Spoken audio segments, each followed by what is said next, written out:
Kang Min left his cheating wife holding a bag full of money and guns. Then a tired single mum saw his self-help book fall out in the hallway.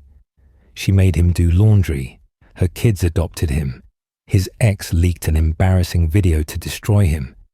And somehow, between fixing her broken couch and learning what real family feels like, the dangerous Mafia boss became the guy who chose cartoon mornings over running his criminal empire. But let me show you exactly how one woman and her chaotic apartment brought the most powerful man in Manhattan to his knees. And there you have it, another mess that started with heartbreak and ended with a found family. If you're obsessed with powerful men who choose love over fear, single mums who see through the tough guy act, and stories where healing looks like folding laundry and Saturday morning cartoons, you're in the right place. Hit that subscribe button because we have more unexpected love stories coming your way. Broken people finding home, chaos turning into comfort. All the heart and humor you need. Smash that like button and drop a comment telling me what you're doing right now and where you're watching from. Are you on your lunch break? Relaxing after work? Late night with headphones in? And what city are you in? I love knowing where my story lovers are listening from. Kang Min stood in the hallway of the Meridian Towers holding a Louis Vuitton duffel bag and trying very hard not to cry. He was failing. Behind the door of Penthouse B, his wife's voice carried through the wood like she wanted the entire floor to hear. Kang's already gone. Good. That man cries during insurance commercials, Catherine. Insurance, commercials. Laughter erupted inside. Male laughter. Does he know about us? A man asked. Judy, his accountant. His accountant who wore Crocs to business meetings. Who cares? Catherine said. He'll probably write me a sad poem about it and leave it on the kitchen counter with organic flowers. More laughter. Kang's grip tightened on the duffel until his knuckles went white. Inside the bag, 3 passports, 2 handguns, 50,000 in cash, and a framed wedding photo he'd grabbed like an idiot. He should go back, kick down the door, make them understand what happened when you betrayed Kang Min. His phone buzzed. Jeremiah.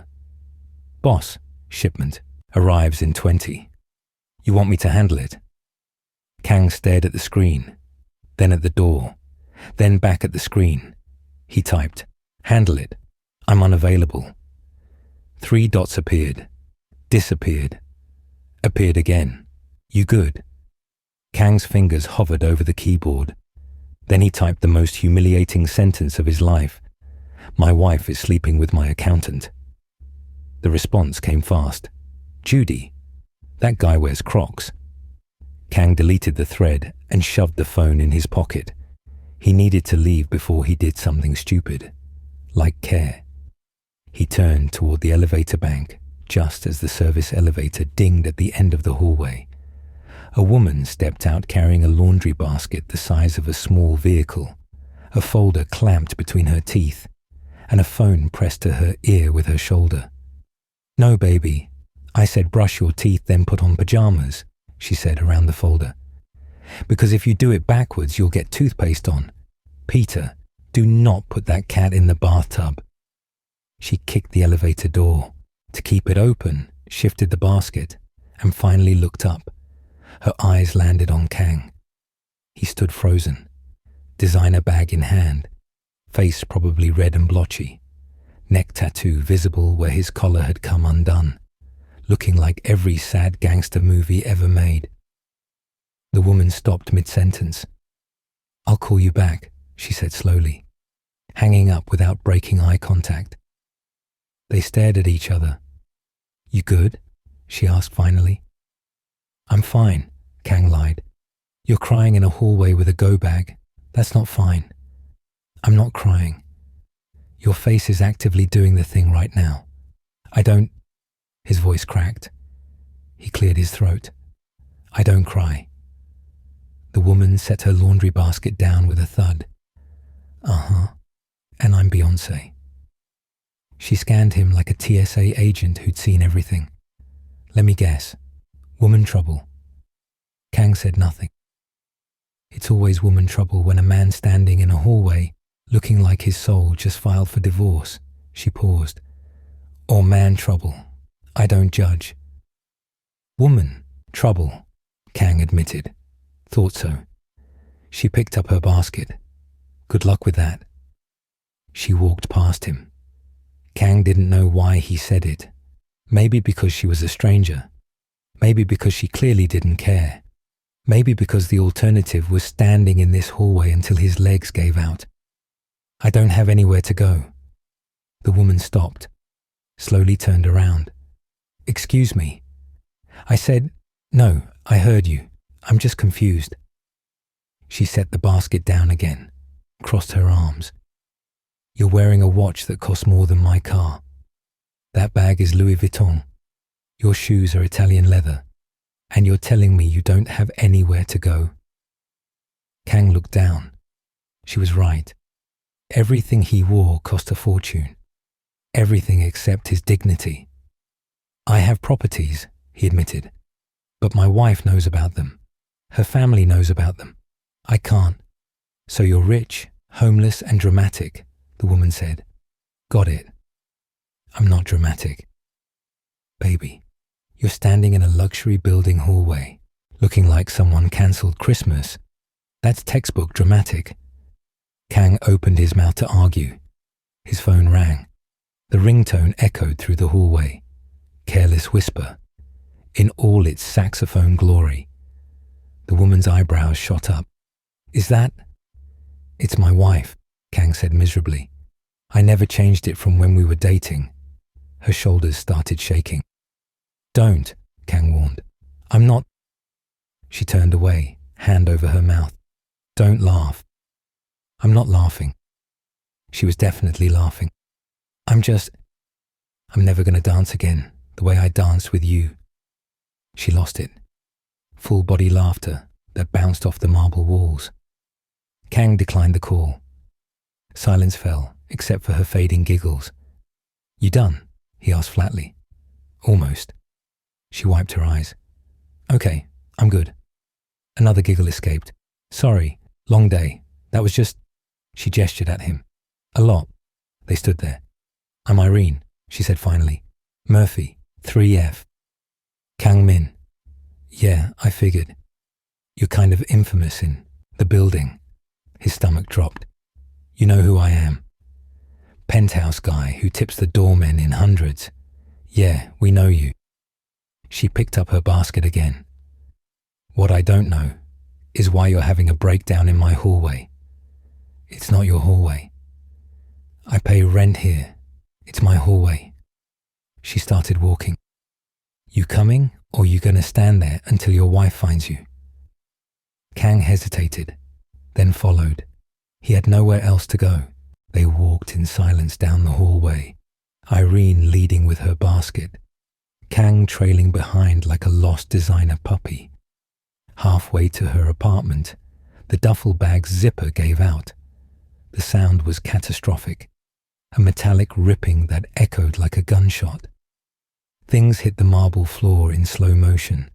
A Glock 19, cash bundled in rubber bands, a tactical knife, 3 passports with different photos, a bag of gummy vitamins shaped like dinosaurs, and a book. Kang lunged for it, but Irene was faster. She bent down and picked up the hardcover, read the title, looked at him. The 5 love languages. She held it up. You brought the 5 love languages in your go bag? Kang's face burned hotter than the sun. It's research. For what? For understanding. He couldn't finish. Irene flipped it open. A receipt fell out, marking a page. She read it. Chapter 8, Quality Time. She looked at him. You highlighted it.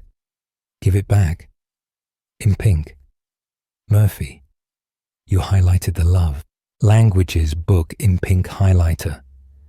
Kang snatched the book back and started shoving everything into the bag with the energy of a man who wanted the earth to swallow him whole.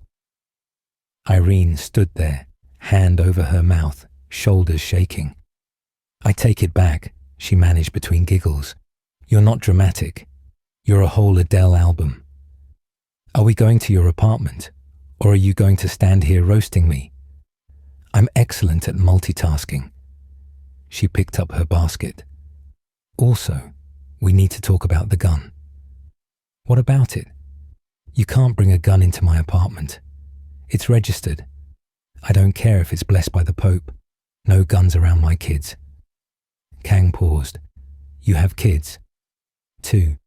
Peter's 6. Gary's 8. And before you ask, no, their father's not in the picture. And yes, I'm doing fine without him." "I wasn't going to ask." "Everyone asks." She started walking again. "The gun stays in the bag. The bag stays by the door. You even look at it wrong and you're sleeping in the stairwell." "Understood." They reached apartment 3F. Irene unlocked the door, then stopped with her hand on the knob. "Fair warning," she said. "It's not the penthouse.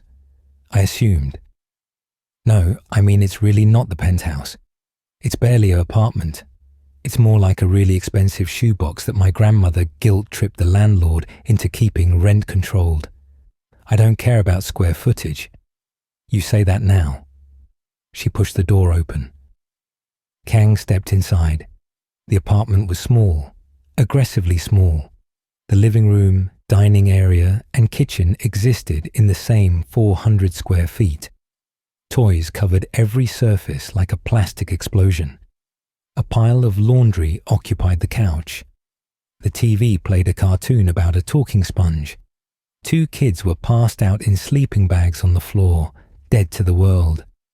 A teenager sat at the kitchen table with headphones on, doing homework, completely unbothered by the chaos around him. "That's Roosevelt," Irene said, nodding toward the teen.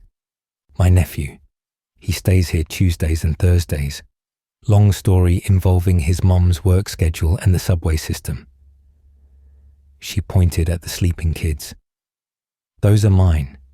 They won't wake up until morning, so don't worry about noise." Kang just stared. This was the opposite of everything he knew. The opposite of his life. The opposite of the cold, pristine penthouse where you could hear your own heartbeat. "You can sit," Irene said, moving laundry off the couch. "Just not the left cushion. Spring's broken." Kang sat carefully on the right side. The couch groaned under him like it was offended by his presence. Irene disappeared into the kitchen. Cabinets opened and closed. The microwave beeped. She came back with 2 mismatched mugs and handed him one. "Tea," she said. "Chamomile. My grandma swore it fixed everything from heartbreak to taxes." Kang looked at the mug. It said, "World's okayest mum," in faded letters. "Your grandma sounds wise." She was. Also said, "Never trust a man who doesn't cry." So you're actually doing great on that front. Irene sat on the broken cushion without flinching, like she'd made peace with furniture betrayal years ago. They sat in silence. The cartoon played. One of the kids snored softly. Roosevelt's pencil scratched against paper. "So," Irene said finally, "you gonna tell me what happened or sit there looking like a sad cologne commercial?" Kang sipped the tea, burned his tongue, deserved it. "My wife cheated on me," he said quietly, "with my accountant." Irene nodded slowly. "The Crocs guy?" Kang's head snapped up. "How do you? You were texting in the hallway. I got excellent peripheral vision." She sipped her own tea.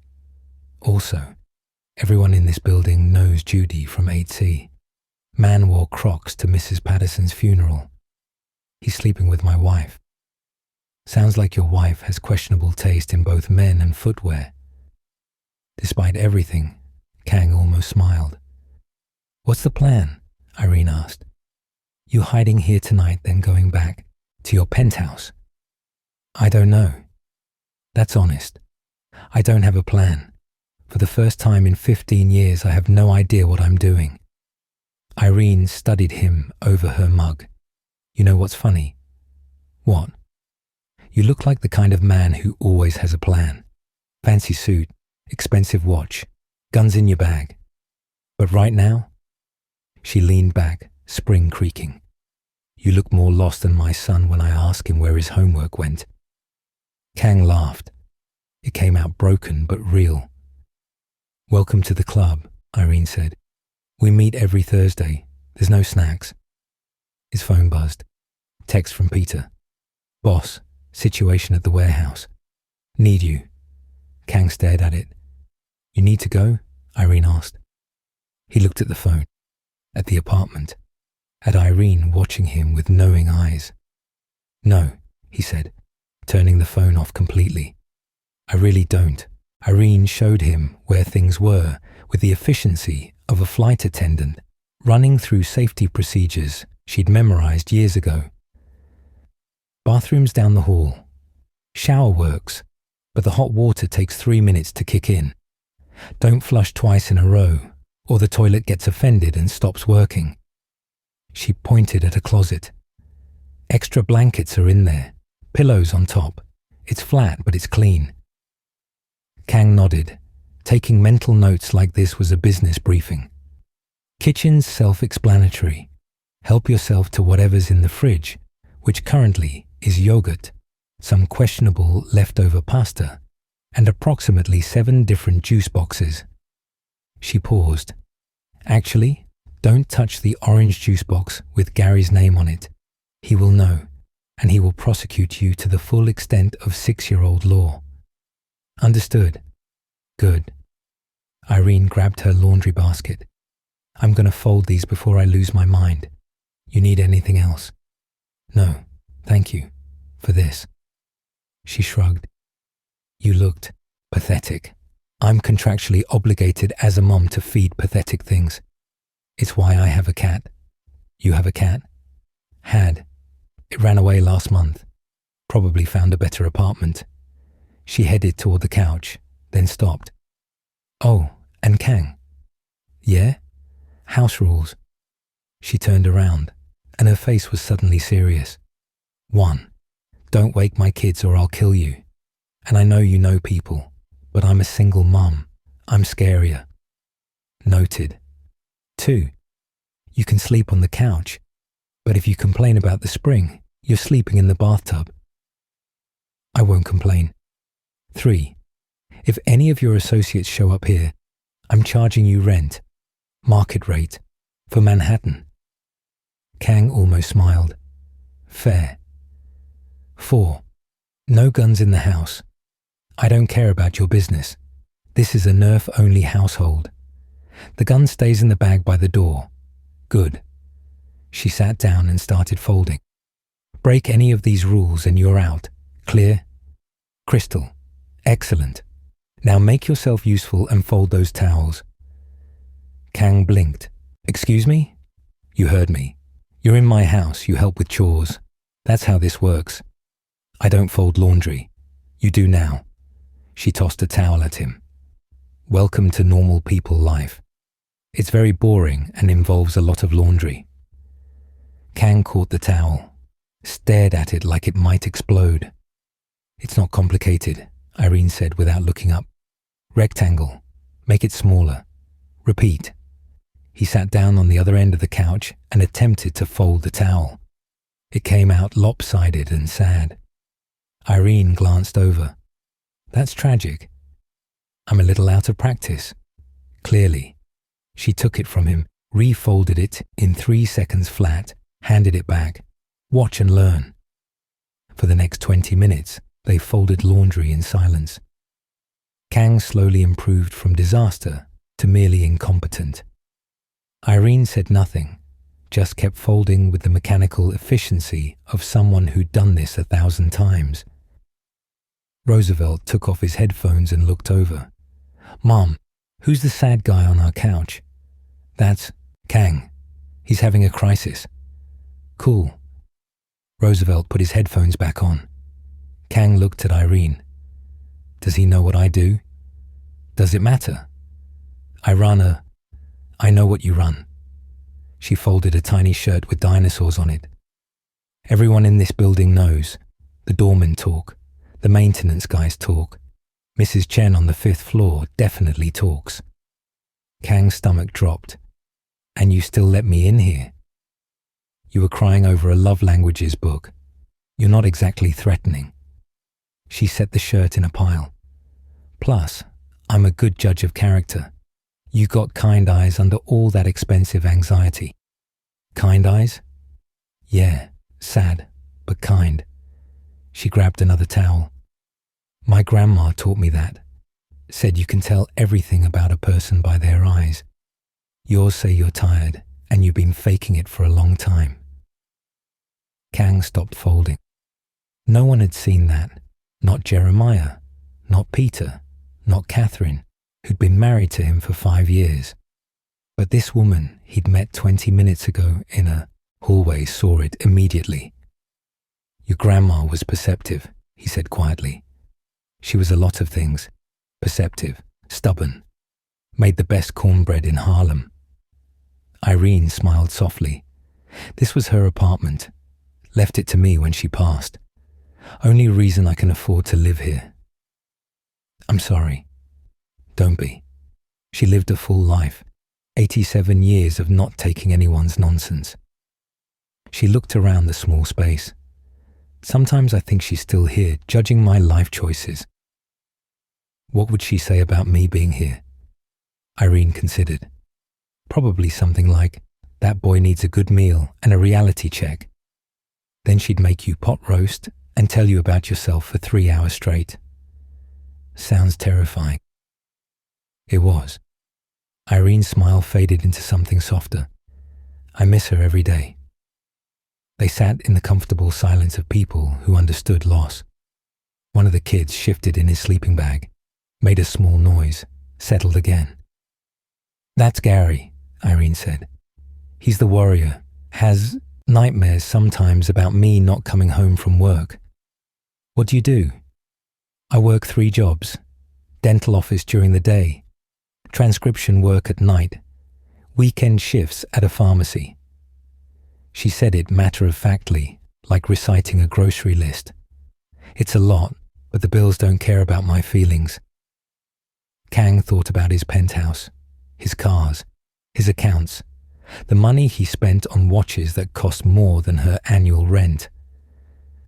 That's not fair, he said. Life rarely is. She stood up with the folded laundry. But we do what we gotta do. Speaking of which, I gotta get these kids into actual beds before my back gives out. You good out here? Yeah, thank you again. Stop thanking me. It's weird. She paused halfway down the hall. Kang? Yeah? Whatever you're running from, it'll still be there tomorrow. Tonight, just rest. She disappeared into a bedroom. Kang sat alone on the broken couch in the 2 small apartments and felt, for the first time in years, like he could actually breathe. Kang woke up to the sound of a blender that seemed personally angry at him. He sat up fast, disoriented. The broken couch spring jabbed him in the ribs. Sunlight streamed through thin curtains. A cartoon played on mute. And someone was making the loudest smoothie in human history. Good morning, sunshine, Irene called from the kitchen. Coffee's on the counter. Fair warning, it's strong enough to wake the dead. Kang rubbed his face. His neck ached. His suit was wrinkled beyond salvation. His phone, which he'd turned back on at some point, showed 47 missed calls. He ignored all of them. What time is it? He asked. 7:30. Welcome to Mum Life. We start early and then never. The blender stopped. Irene poured something aggressively green into a cup. You want breakfast? I got cereal, slightly burned toast, or whatever Gary didn't finish yesterday. Coffee's fine. Suit yourself. She handed a cup to Roosevelt, who shuffled past like a zombie. You got practice after school? Yeah. Coach said if I'm late again, he's making me run laps. Then don't be late. Revolutionary advice, Mom. Roosevelt grabbed his backpack and left, still half asleep. The bedroom door opened. 2 small faces peered out. "Is the sad man still here?" Gary whispered loudly. "I can hear you, baby," Irene said. "And yes, his name is Kang. Come say good morning." The kids shuffled out in matching dinosaur pajamas. Peter, the smaller one, hid behind his brother. Gary stared at Kang with the brutal honesty of a 6-year-old. "Why do you look like that?" "Gary," Irene warned. "What? He looks weird. His hair's all..." Gary made a gesture indicating catastrophe. Kang ran a hand through his hair. Gary was right. It probably looked like a bird's nest had a midlife crisis. "I had a rough night," Kang said. "Mum says you got your heart broken." Peter peeked out from behind Gary. "Did it hurt?" Irene shot Kang an apologetic look. Kids have no filter in the morning, or ever. "It's fine." Kang looked at Peter. "Yeah, it hurt." "Our dad left too," Gary announced.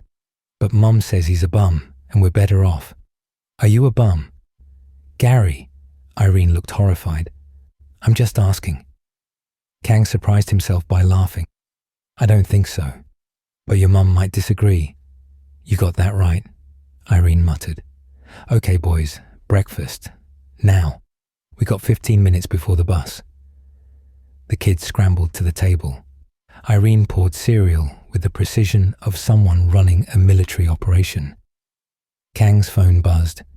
Text from Jeremiah. "Boss, we really need you. The situation's getting complicated." Then another from Peter. "Catherine's looking for you. Says it's urgent." Then one from a number he didn't recognize. "This is Judy. We should talk." Kang stared at that last one. The audacity. The sheer audacity of this man. "Everything okay?" Irene asked, noticing his expression. "My accountant wants to talk." "The Crocs guy?" "Yeah." "What's he want? To explain his terrible life choices?" "Probably." Kang deleted the message. "I'm not interested." "Good. He doesn't deserve your time." She put plates in front of the kids. "Eat, both of you. And Gary, if you feed your cereal to the sink again, I'm taking your tablet." "I wasn't gonna." "You were absolutely gonna." Kang watched them. The easy rhythm, the casual chaos. The way Irene moved through the morning like a conductor managing an orchestra that only played off key. His phone rang. Jeremiah's name flashed on screen. "You need to take that?" Irene asked. Kang hesitated, then declined the call. "No," he said. "They can handle it." "You sure?" "I pay them to handle things when I'm unavailable. Right now, I'm unavailable." Irene smiled. "Look at you, setting boundaries. Your therapist would be proud." "I don't have a therapist." "That tracks." Gary tugged on Kang's sleeve. "Are you going to live here now?" "Gary, don't be nosy," Irene said. "I'm not being nosy. I'm just wondering if he's going to take my room." "Nobody's taking your room. But if he lives here, he's not living here. He's visiting." "For how long?" "I don't know, baby. That's up to him." Gary looked at Kang. "You can stay if you want, but you gotta help with chores. That's the rule." Kang felt something crack in his chest. "That's fair. And you gotta watch cartoons with us on Saturday morning." "Gary, stop negotiating with the man," Irene said. "I'm just saying, if he stays, he gotta do Saturday cartoons. That's non-negotiable." Peter nodded solemnly. "Non-negotiable. Where are you learning these words?" Irene asked. "Roosevelt." "Of course." She checked her watch. "Okay, bus in 5 minutes. Teeth brushed. Shoes on. Let's move." The kids scattered like startled birds. Irene leaned against the counter, watching them go. "Sorry about the interrogation. They get attached fast." "It's fine. They're good kids. They are. Even when they're driving me insane." She poured herself coffee. You really not gonna deal with your calls? Not yet. That's gonna bite you eventually. Probably. Kang stood up, stretching. The couch had done unspeakable things to his spine. But right now, I don't care. Who are you, and what did you do with the man from last night? Same man. Just tired of running my life like a business. Poetic. Very growth mindset of you. She drained her coffee. I gotta get the kids to the bus and then head to work. You gonna be okay here alone? I'll manage. Don't steal anything. I own half of Manhattan. I'm good. That's exactly what a thief would say. She grabbed her bag. Boys, bus, now. The kids thundered past, backpacks flying, yelling goodbyes. Irene paused at the door. There's leftover pizza in the fridge. Don't eat Gary's juice box. Seriously. He'll know. Got it. And Kang? Yeah? Whatever you decide to do today, make sure it's what you actually want, not what you think you should want. She left before he could respond. The apartment fell silent. Kang stood in the middle of it, surrounded by toys and dishes and the lingering smell of burned toast, and realized something. He didn't want to leave. Kang spent the morning doing something he hadn't done in 15 years. Nothing. He sat on the broken couch, drank terrible coffee, watched morning talk shows with the sound off. His phone buzzed constantly. He ignored it constantly. Around noon, he got hungry and investigated the fridge. Irene wasn't lying. The contents were depressing. Yogurt that expired yesterday, leftover pizza in a grease-stained box, half a jar of pickles, and a lineup of juice boxes with names written in marker. He grabbed the pizza, ate it cold, wondered when his life had become a sad indie movie. His phone rang again, this time a number he recognized. Catherine. He stared at it, let it ring, watched her name flash on the screen like a warning sign. It went to voicemail. 30 seconds later, a text. We need to talk. You can't just disappear. Kang typed back. Watch me. Deleted. It. Typed again. I have nothing to say to you. Deleted that too. Finally sent. Don't contact me again. He turned the phone off. Felt lighter immediately. The apartment door opened. Irene walked in carrying grocery bags and looking exhausted. You're still here, she said. You sound surprised. I figured you'd come to your senses and go back to your fancy life. She dropped the bags on the counter. Clearly, I overestimated your survival instincts. I like it here. You like a broken couch and expired yogurt? I like the quiet. Irene snorted. Wait until the kids get home. Then tell me about quiet. She started unpacking groceries. You eat? Had the pizza. Good. That was about to become a science experiment. She pulled out milk, bread, actual vegetables. I got a few hours before my next shift. Figured I'd make something that isn't cereal. You work again tonight. Transcription job. Pays by the hour, so I take whatever I can get. She said it casually, but Kang heard the exhaustion underneath. Can I help? He asked. Irene looked at him like he'd spoken Mandarin. Help with what? Cooking, groceries, something. You cook. I can learn. She studied him. You serious? I'm currently unemployed and living on your couch. Might as well be useful. Unemployed? Irina raised an eyebrow. Don't you run like half the city? I'm delegating. To who? People I pay to handle things when I don't want to. Must be nice. It's actually freeing. Kang stood up. So what are we making? Irene looked at him for a long moment, then shrugged. Spaghetti. Think you can handle boiling water? I'll try not to burn the apartment down. That's the spirit. They worked side by side in the tiny kitchen. Irene moved with practiced efficiency, chopping vegetables, stirring sauce. Kang followed instructions, slightly clumsy but focused. "You're not terrible at this," Irene admitted. "Don't sound so surprised." "I figured a man with your lifestyle would have people who cook for him." "I do. Had. Whatever." He drained the pasta like she'd shown him. "Turns out I don't actually like that life as much as I thought." "What do you like?" Kang thought about it. "Honestly, I don't know anymore. I've spent 15 years building an empire and forgot to figure out what I wanted the empire for." "That's deep. Very quarter-life crisis of you." "I'm 38. Fine. Midlife crisis. Still counts." She tasted the sauce, added salt. "You ever just do normal things? Go to movies? Read books that aren't about love languages?" "Not really. That's sad." "I'm aware."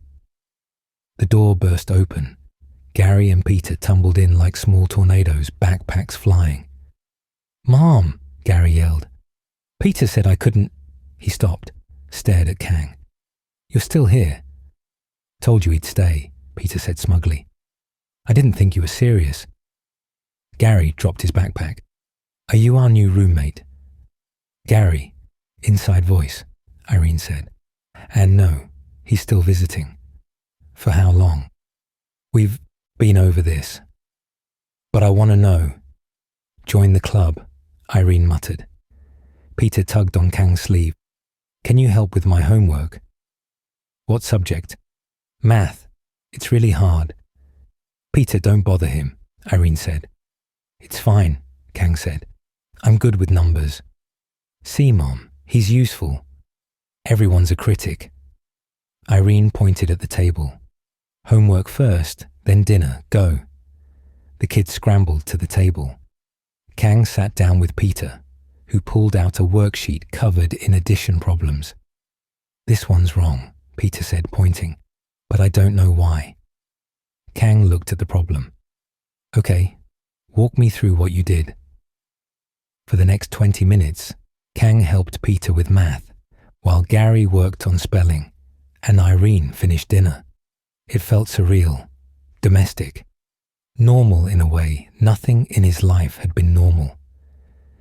Roosevelt came home, did a double take at seeing Kang still there, shrugged, and joined the homework table. "You're the mob guy, right?" Roosevelt asked casually. "Roosevelt," Irene warned. "What? I'm just asking." Kang looked at the teenager. "Yeah. Cool. You know how to write a thesis statement?" "I might." "Great.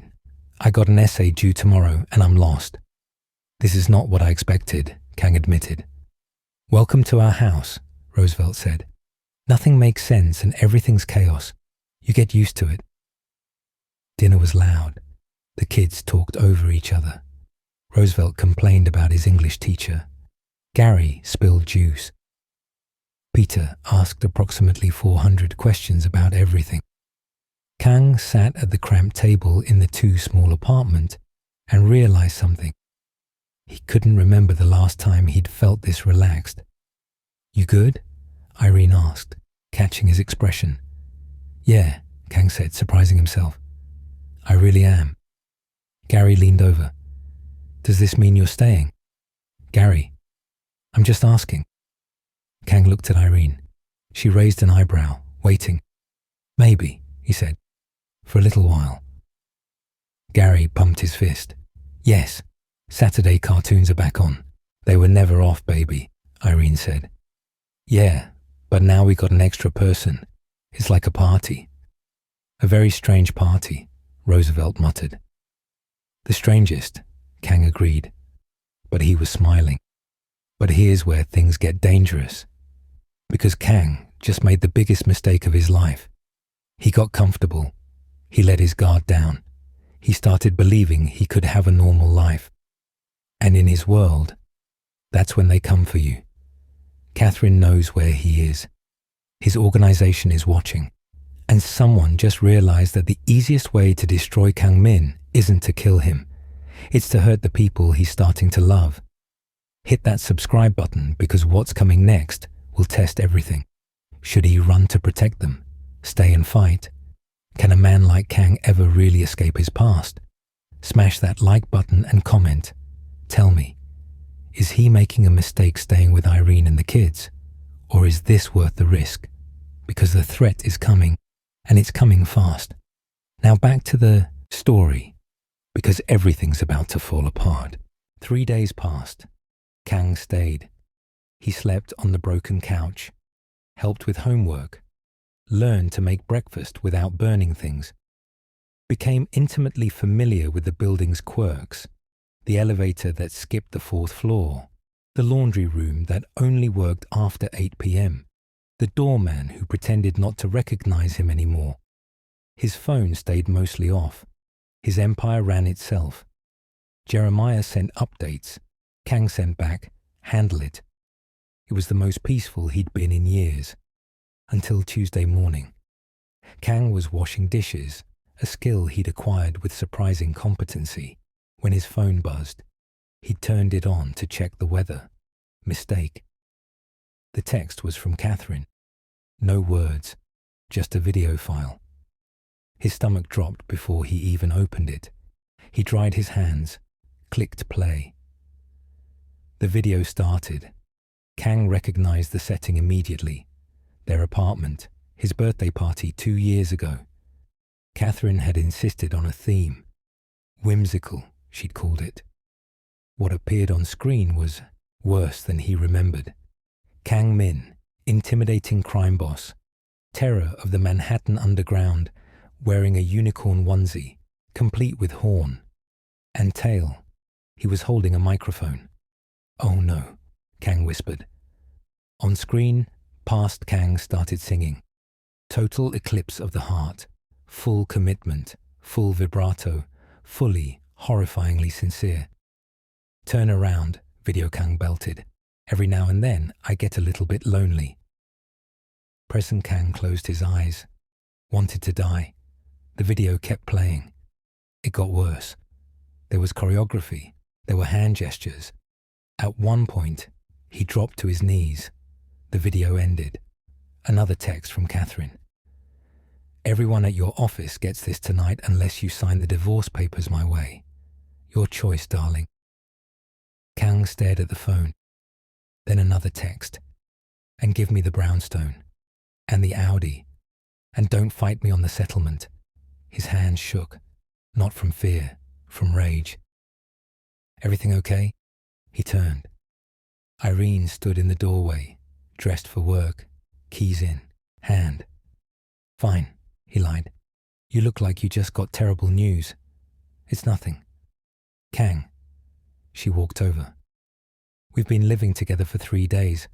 I know your nothing face. That's not it." He hesitated, then handed her the phone. Irene watched the video. Her expression changed in real time. Confusion, then comprehension, then absolute delight. "Oh my God," she breathed. "Don't. Is that a unicorn onesie? Murphy, are you doing choreography? I was drunk. You dropped to your knees." She started laughing. Full, uncontrollable laughter that filled the apartment. "It's not funny. It's the funniest thing I've ever seen." She wiped her eyes. "The horn, the little tail. My wife is blackmailing me with it." That sobered her up. "Wait, what?" He showed her Catherine's texts. Irene's amusement vanished. "She's threatening to send this to your people?" "Everyone. Jeremiah, Peter, Roosevelt, my enforcer, not your nephew, everyone who works for me."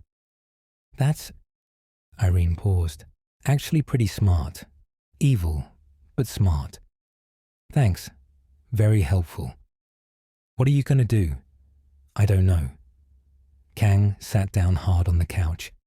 "If this gets out, I lose all credibility. You can't run an organization if people are laughing at you in a unicorn onesie. So give her what she wants.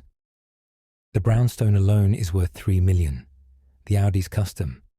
And the settlement she's asking for would drain half my accounts. Okay, so don't give her what she wants. Then the video goes out and I'm a joke. Irene sat next to him. You're really worried about this? You don't understand what I do. Reputation is everything. Fear is everything. You can't be taken seriously if people are watching you sing Bonnie Tyler in pajamas. First, it's a onesie, not pajamas. Second, who cares? I care. Why? Because he stopped. Why did he care? Because that's how it works. In my world, you show weakness and you're done. Sounds exhausting. It is. Irene was quiet for a moment. Then she took the phone from him. Watch the video again. You know what I see? She asked. A man destroying his career? No. I see a man who loved his wife enough to wear a ridiculous outfit and sing a cheesy song at a birthday party. She looked at him. That's not weakness. That's actually kind of sweet. Sweet doesn't run a criminal empire. Maybe it should. Kang laughed bitterly. You've been watching too many movies. Maybe you've been living in one. She stood up. Look, I gotta get to work. But here's what I think. Your wife's betting you'll be so embarrassed that you'll cave. Don't cave. Easy for you to say. You're right. It is. Because I don't care what people think about me. I care about my kids, my bills, my life, everything else. She shrugged. Background noise. I can't just... Yes, you can. You've been doing it for 3 days. She grabbed her bag. You turned off your phone, ignored your people, cooked spaghetti, helped with homework. You know what that is? A breakdown? It's called living. She headed for the door. Think about it. I'll be back around 7. She left. Kang sat alone with the video still paused on his phone. His face frozen mid-high note, unicorn horn slightly crooked. He looked ridiculous. He also looked happy. His phone buzzed. Jeremiah. Boss, heard Catherine's threatening something. You need backup. Kang stared at the message for a long time. Then he typed, No, I got this. He opened a new text to Catherine. Typed, Do whatever you want. I'm done negotiating. Stared at it. His thumb hovered over send. Gary's voice echoed from the bedroom. Mom said Kang's staying for Saturday cartoons. Peter yelled back, Non-negotiable. Kang smiled despite everything. Then he hit send. His phone immediately rang. Catherine. He declined it. Another text. You're making a mistake. He typed back. Probably, but it's my mistake to make. Then he turned the phone off again and waited for the world to end. The video dropped at 6 p.m. Kang knew because his phone, which he'd turned back on to order dinner, started having a seizure. Buzz, buzz, buzz, buzz, text after text, call after call. The notifications scrolled past like credits at the end of a movie. He stared at the screen, watched his professional life implode in real time. Jeremiah. Boss, I just saw it. Peter. Is that really you? Roosevelt, the enforcer. The guys are asking questions. Unknown number. Ha ha ha ha ha ha ha. Another unknown. The unicorn suits you. Another. Respect for committing to the bit. Kang set the phone down, picked it up, set it down again. The apartment door opened. Irene walked in with the kids, all of them talking at once. And then Marcus said his dad could beat up. Gary stopped, looked at Kang. Why do you look like that? Like what? Like someone stole your lunch money. Gary, don't be rude, Irene said. Then she saw Kang's face. Oh no, she did it. Kang nodded. Did what? Peter asked. Nothing, baby. Go wash your hands for dinner. Irene waited until the kids left, then sat down next to Kang. How bad? Everyone's seen it. My entire organization. Probably half of Manhattan by now. What are they saying? He showed her his phone. She scrolled through the messages. Her expression changed as she read. Kang, I know, it's a disaster. No, look. She pointed at the screen. Look at what they're actually saying. He looked. Jeremiah. Boss, that took guts. Stupid, but gutsy. Peter. My kid's birthday is next month. Can you do that at his party? Roosevelt the enforcer. Anyone making fun of you has to answer to me. Just FYI. Even Judy somehow. For what it's worth, the unicorn thing was always my favorite part of you. Kang stared. I don't understand. They're not laughing at you. They're... Irene searched for the word. They're humanizing you. That's not better. It's way better. It means they see you as an actual person instead of just the scary boss man. She kept scrolling. Look, this guy says you have range. This one says his wife wants to know where you got the onesie. This one, stop, please stop, says you're brave for putting yourself out there. Kang took the phone back, read through more messages. She was right. Most weren't mocking. Most were supportive, confused but supportive. His phone rang. Jeremiah, he answered. Yeah. Boss, you good? Define good. Catherine's spreading the video everywhere. It's on social media. Someone made it a meme. Great. Perfect. Excellent. But here's the thing. People love it. Kang blinked. What? I'm serious. You're trending. Extra unicorn, boss. People think it's hilarious but also kind of wholesome. There's a whole thread about toxic masculinity and emotional availability. I don't know what any of those words mean. It means you're not a joke. You're relatable. I don't want to be relatable. I want to be intimidating. Boss, with respect, you wore a unicorn onesie and sang Bonnie Tyler. That ship sailed. Kang heard, laughing in the background. Is that Peter? Yeah, sorry. He's been watching it on loop for 20 minutes. Tell him he's fired. You can't fire Peter. He's your accountant. I'll find a way. Look, point is, this isn't the disaster you think it is. Yeah, it's embarrassing. But people respect that you're not hiding. Catherine tried to destroy you, and you just owned it. I didn't own anything. I panicked. Same thing in this economy. Jeremiah paused. What do you want us to do? Kang looked at Irene. She mouthed, nothing. Nothing, Kang said into the phone. Nothing. Let it run its course. If anyone has a problem with it, tell them to take it up with me directly. You sure? No, but I'm doing it anyway. That's very growth mindset of you, boss. Why does everyone keep saying that? Kang hung up. Irene smiled. See? Not a disaster. It's still a video of me in a unicorn onesie. Yeah, but now it's a video of you in a unicorn onesie that people respect. That doesn't make it better. It kind of does, though. Gary ran back in. Mum, can we watch the video? Absolutely not, Kang and Irene said together. But everyone at school is talking about it. Kang's head snapped up. School? Yeah. Marcus showed me at lunch. He said his dad knows you and thinks you're cool now. Cool? Yeah, because you don't care what people think. Peter nodded enthusiastically. Can you teach me to sing like that? No. Please. Never. But you're so good. I'm really not. Roosevelt walked in, scrolling his phone. Yo, Kang, you're famous. I know. I hate it. People are making remixes. Listen to this. He played something. It was Kang's voice, auto-tuned over a techno beat. Turn that off. It's kind of fire, though. Roosevelt. Okay.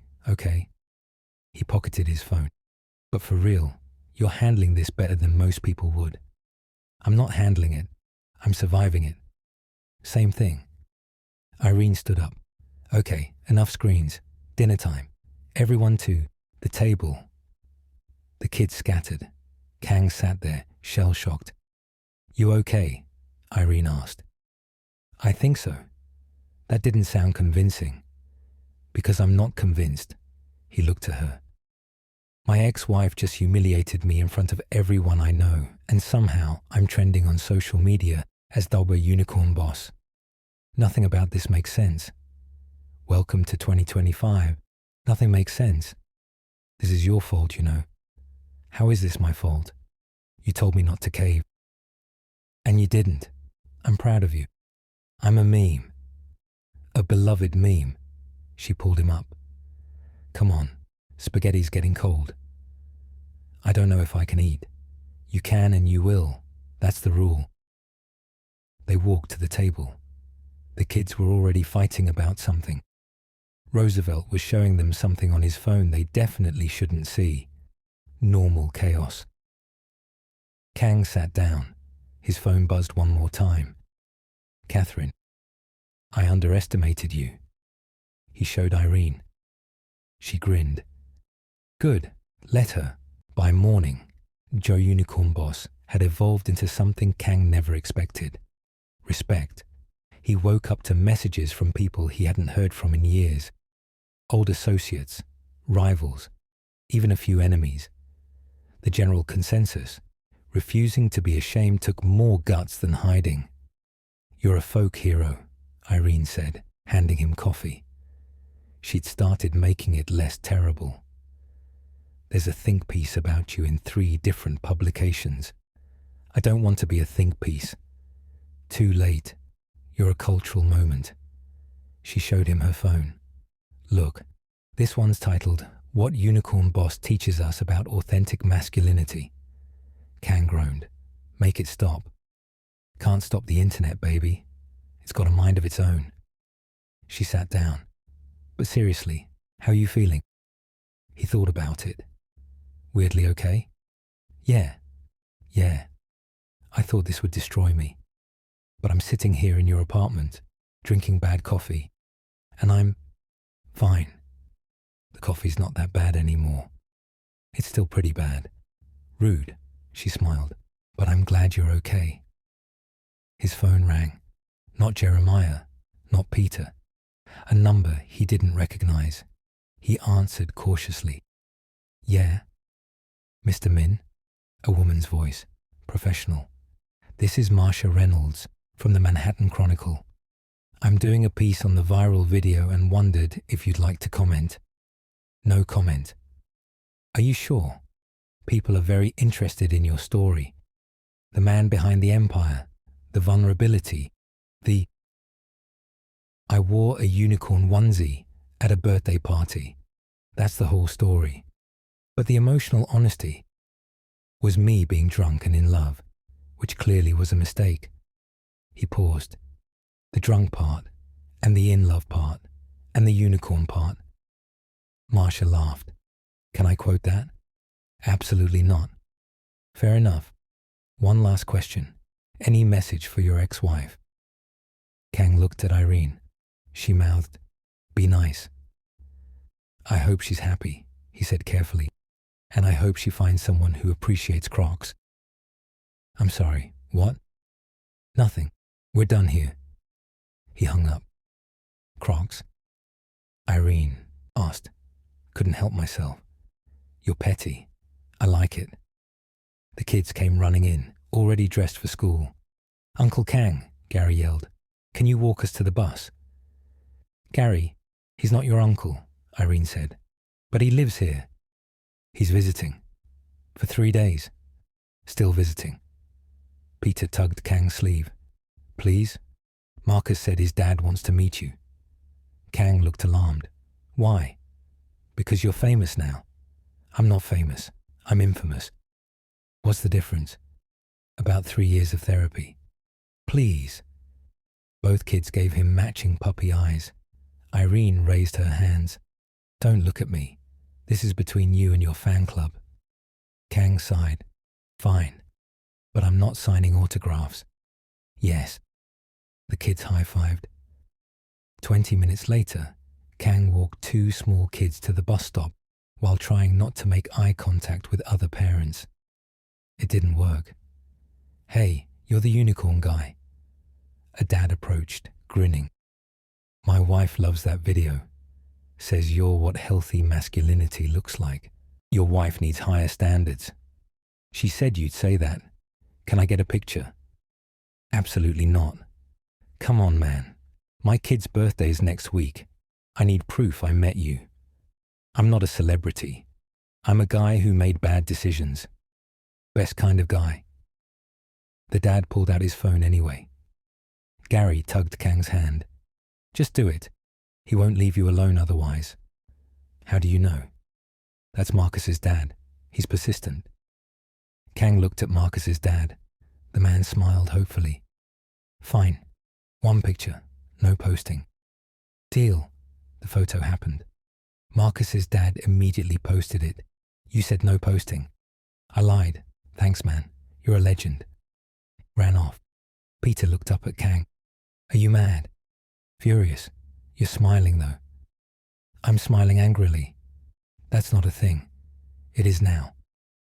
The bus arrived. Kids piled on. Gary and Peter waved from the window.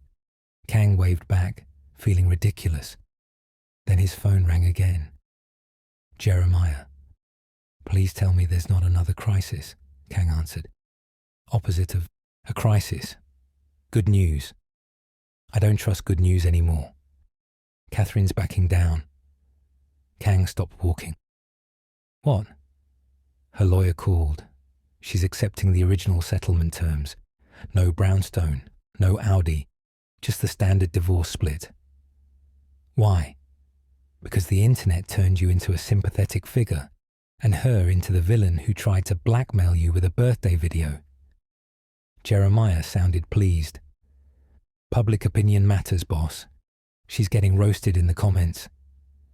"I didn't ask for that." "Didn't have to. The internet's got its own justice system." Papers rustled. "She wants this done quietly now. Her reputation's taking hits." Kang should have felt victorious. Instead, he just felt tired. "Tell her lawyer I'll sign whatever ends this fastest." "You sure? You could negotiate for more." "I don't want more. I want it over." "Understood. I'll handle it." Kang hung up, stood on the sidewalk. Manhattan moved around him like it always did. Loud, chaotic, indifferent. His phone buzzed. Text from Catherine. "You win." He stared at it, then typed. "Nobody won. We both lost something. But I'm okay with that." He hit send before he could overthink it. Her response came fast. "The unicorn suited you. I mean that." Despite everything, he smiled. Then he texted back. "The croc suit Judy. Tell him I said hi." He turned the phone off. Walked back to the apartment. Irene was waiting by the door with her bag. "Everything okay?" "Catherine's backing down. Divorce goes through with original terms." "That's good, right?" "Yeah, it's good. You don't look happy about it." "I'm relieved. That's different." He held the door open for her. "You heading to work?" "Yeah, double shift today. Won't be back until late." She paused. "You gonna be okay here alone?" "I've been alone for 15 years. I'll manage." "That's not what I asked." Kang met her eyes. "I'll be okay." "Good." She smiled. "There's leftovers in the fridge. Don't let Gary's juice box tempt you." "Wouldn't dream of it." She left. Kang stood in the quiet apartment. His phone buzzed one last time before the battery died. Text from Peter the Enforcer. "Boss, whenever you're ready to come back, we're here. No rush." Kang smiled, set the dead phone down, and decided he wasn't ready yet. 2 weeks passed. Kang didn't go back. He called it temporary. Jeremiah called it semi-retirement. Irene called it finally getting your life together. The truth was somewhere in between. He still handled business. Conference calls from the fire escape, encrypted messages while folding laundry, strategic decisions made between homework help sessions. But he wasn't living at the office anymore, wasn't sleeping 3 hours a night, wasn't running on coffee and controlled rage. He was living like a person. It felt weird. Then it felt normal. Then it felt necessary. "You're different," Irene said one night after the kids went to bed. They sat on the couch. Kang had secretly had the spring fixed, claiming the building. Maintenance did it. Irene knew better but said nothing. "Different how?" he asked. "Lighter, like you're not carrying the world anymore." "I'm still carrying it. Just learn to put it down sometimes." "Look at you. Growth." She sipped her tea. "What happens when you have to go back for real?" "I don't know. That's honest. I'm trying this new thing where I don't plan everything." "How's that working?" "Terrifying, but also kind of great." He looked at her. "Can I ask you something?" "Depends on the question. Why'd you let me stay that first night? You didn't know me." Irene was quiet for a moment. "You reminded me of someone." "Who?" "Me, 3 years ago when Gary's dad left." She stared into her mug. "I spent 2 weeks on my friend's couch, crying about how I had nowhere to go. Felt pathetic. Then I realized I didn't need somewhere to go. I needed somewhere to stop running." "And you found it?" "Found it. Built it. Same thing." She looked at him. "You were running that night. Not from your wife. From yourself. You got all that from a hallway conversation. I'm perceptive. And you're not subtle." She smiled. "Plus, anyone carrying a love languages book in their escape bag is clearly working through some stuff. I hate that you saw that. I'm glad I saw it. Meant you were trying." Kang's phone buzzed. He'd been charging it more regularly, checking it less obsessively. Text from Gary the hitman. "Boss, situation needs your call. Not urgent, but important." He replied, "Handle it how you think best. I trust your judgment." "Gary, you sure?" "Yeah, you got this." Irene watched over his shoulder. "You're delegating. Trying to. That's not easy for you. Nothing about this is easy, but it's worth it." She smiled. "Look at you, emotionally available. Don't push it." Roosevelt came out of his room, backpack on. "Heading to practice. Back by 9. "Be safe," Irene called. "Always am." He paused at the door. "Yo, Kang. Thanks for helping with that essay. Got a B+. Not bad. Could have been an A if you'd let me cite organized crime statistics. Your teacher would have had questions." "Fair point." Roosevelt left, grinning. The apartment fell quiet again. "He likes having you here," Irene said softly. "Yeah? All of them do. Even Gary. And he doesn't like anybody. Gary's great. He's a menace, but he's my menace." She set her mug down. "They're getting attached. You know that, right?" "I know. So what happens when you leave?" Kang didn't answer right away. He'd been avoiding this question for 2 weeks. "What if I don't?" he said finally. Irene looked at him. "Don't what?" "Leave. Kang. I'm serious. I don't know. Figure something out. Get my own place nearby. Still help with the kids. Still." He stopped. "Unless you don't want that. It's not about what I want. It's exactly about what you want. Don't do this because you feel obligated." "I'm not." He turned to face her fully. "I'm doing this because for the first time in 15 years, I feel like I'm where I'm supposed to be." Irene's expression softened. "You mean that?" "Yeah, I really do. Even though my apartment's tiny and my kids are loud and my couch was broken until you fixed it without asking. Especially because of that." She studied his face. "You're not running anymore." "No, I'm staying. If you'll let me." "Can't." "And before you say it's complicated, I know I'm still technically married, I know I run an organization that most people would cross the street to avoid. I know I come with baggage that needs its own zip code. He took a breath. But I also know I'm better here than I've been anywhere else. And I think, maybe, you like having me here too. Irene was quiet for a long moment. Then she said, "The kids aren't the only ones getting attached." Kang's heart did something complicated. No, she smiled. You make terrible coffee but good spaghetti. You're patient with homework. You fixed my refrigerator without making it weird. And you look at me like... She stopped. Like what? Like I'm not just someone getting through the day. Like I'm someone worth knowing. You are worth knowing. See? That's what I'm talking about. She shook her head. You're dangerous. I'm really not. Not the mob stuff, the other stuff, the feeling stuff. Is that bad? It's terrifying. Want me to stop? Absolutely not, she laughed. God, we're a mess. Best kind of mess. She leaned into him. He wrapped an arm around her shoulders. They sat like that, comfortable, quiet, right. So what now? Irene asked. Now I find an apartment. Something close. Something.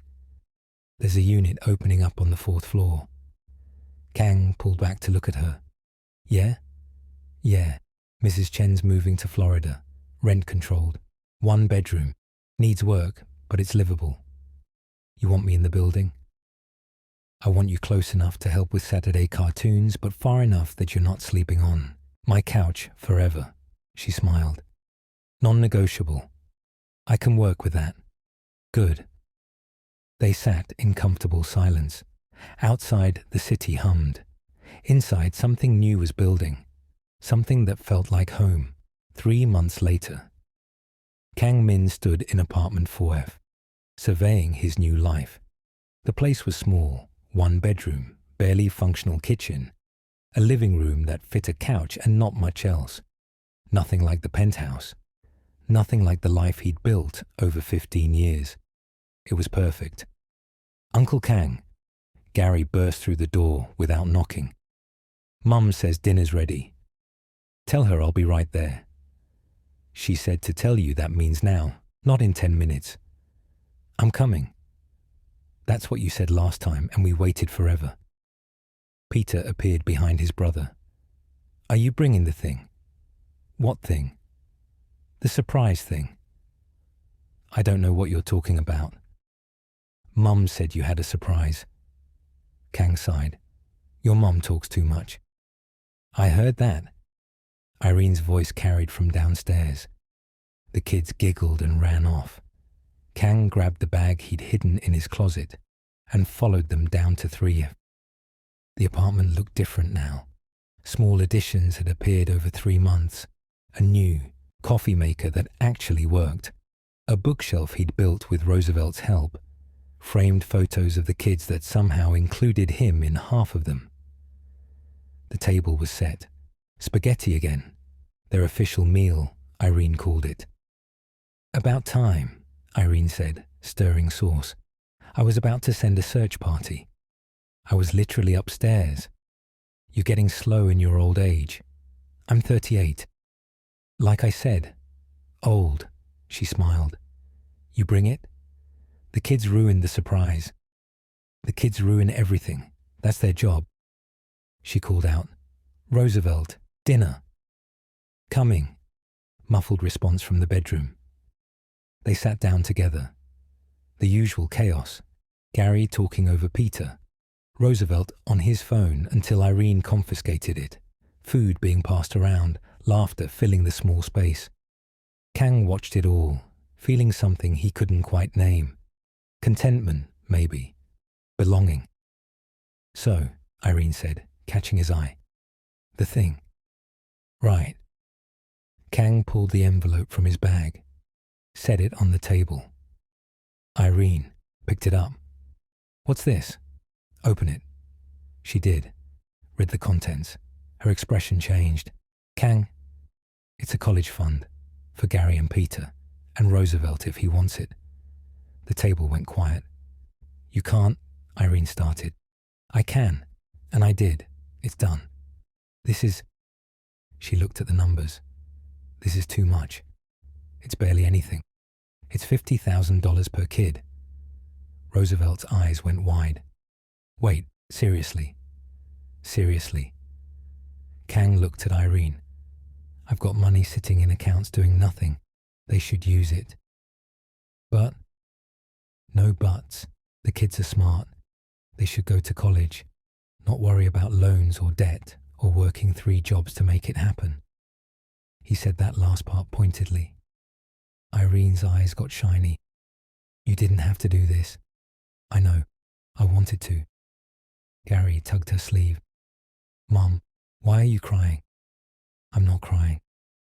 You're definitely crying, Peter said. I'm just... She wiped her eyes. Uncle Kang did something very generous.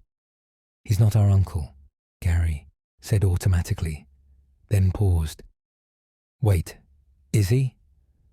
Everyone looked at Kang. He looked at Irene. She smiled through tears. What do you think? I think... Kang chose his words carefully. I think I've been part of this family for 3 months, without anyone officially saying it. So you are our uncle. Gary jumped up. I told you, Peter. You didn't tell me anything. Did too. Did not. Boys, Irene said. Inside voices. They immediately started arguing in whispers. Roosevelt grinned. This is wild. My mum's gonna freak when I tell her we have a mob boss in the family. I prefer businessman with questionable associates, Kang said. That's the same thing. It sounds better. Irene laughed, reached across the table and squeezed Kang's hand. Thank you, she said softly. You're welcome. They ate dinner. The conversation moved on. Gary's upcoming spelling test, Peter's obsession with dinosaurs, Roosevelt's girlfriend drama that he insisted wasn't drama, but definitely was. Normal, chaotic, perfect. After the kids went to bed, Kang and Irene sat on the couch, the fixed couch in 3F, not the new one in 4F. You know they're never letting you leave now, Irene said. Good. I wasn't planning to. What about your business? Still running it, just differently. He'd moved most operations to trusted people, kept his hands in major decisions, learned that the empire didn't collapse without his constant presence. Turns out, delegation works. Who knew? Everyone but me, apparently. She leaned against him. My grandmother would have liked you. Yeah? Yeah. She had a soft spot for men who acted tough, but were secretly marshmallows. I'm not a marshmallow. You literally cried during Peter's school play last week. That dinosaur death scene was emotionally devastating. It was a kid in a cardboard costume. Still devastating. Irene laughed, tilted her head up to look at him. I'm glad you stayed. Me too. Even though my apartment's too small and my kids are too loud. Especially because of that. She kissed him, soft and sure, like she'd been thinking about it for a while. When they pulled apart, Kang said, So this is happening. It's been happening. We're just making it official. Good. Because I've been wanting to do that for 2 months. Only 2 months. Fine. 3. Since you yelled at me about the laundry. I didn't yell. I firmly instructed. You yelled. Agree to disagree. She kissed him again. Stay tonight. I live upstairs. I know. Stay anyway. So he did. Outside, New York continued its endless movement. Loud, chaotic, indifferent. Inside apartment 3F, something quiet and permanent had formed. Kang Min, who'd spent 15 years building an empire, had finally found something worth more. A home, a family. A life that wasn't performed or controlled or feared, just lived. And in the morning, when Gary burst into the apartment yelling about Saturday cartoons, Kang was there on the couch, Irene beside him, exactly where he belonged. Non-negotiable, Gary announced. Non-negotiable, Kang agreed, smiling. And there you have it. Loves. A mafia boss in a unicorn onesie who chose family over fear. But here's the real question. What happens when Catherine finds out about Irene? When the organization realizes their boss is playing house in a rent-controlled apartment? When someone decides that Kang Min got too soft and comes for everything he loves? Because in this world, leaving doesn't mean you're safe. It means you just painted a target on everyone you care about. Hit that subscribe button because part 2 is coming. And trust me, the real danger hasn't even started yet. Catherine's not done. The Empire's not stable. And Irene's about to learn that loving a man like Kang means becoming a target yourself. Smash that like button and comment right now. Tell me, should Kang go back to protect them? Or is leaving the organization forever even possible? Because what's coming next will test everything we just watched him build. Don't miss it.